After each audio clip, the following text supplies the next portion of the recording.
I have already recorded a couple of videos on what Labour's tax policy looked like when they were last in government, when they were New Labour between 1997 and 2010.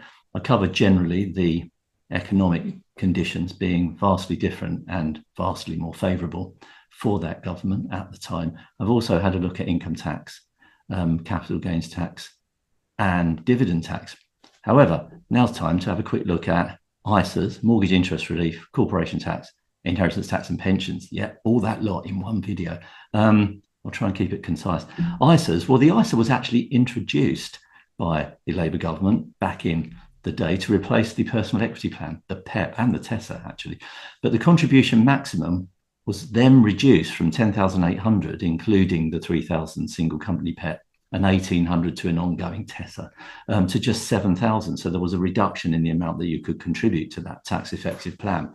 And of course, there was that dividend tax change that prevented pensions reclaiming the dividend tax credit. It also prevented the ISA claiming back the tax credit on dividends, which of course diminished net of tax performance.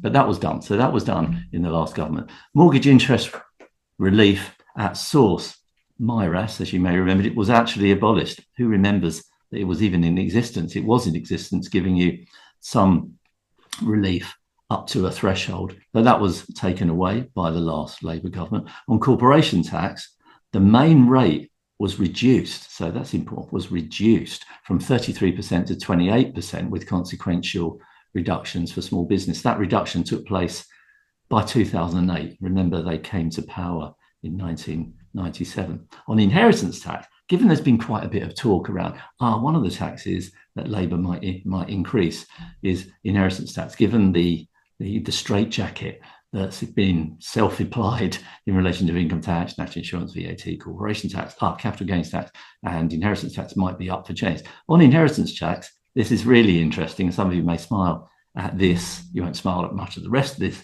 video, but maybe at this. The nil rate band was regularly increased. When that used to happen, it was regularly increased. And it increased from £215,000 when Labour came to power, up to the current £325,000 at the time they left office. And at that point, after they left office, it was frozen, and it has remained frozen at £325,000. Who'd have thought it? Last pensions, actually remember the last Labour government introduced pensions simplification, if we can call it that. They introduced it in 2006 after a prolonged consultation process. So there you are. That's what the world looked like back then. Extrapolating that forward to go, that's what it's probably going to look like now, is absolutely flawed, because the economic conditions were very, very different.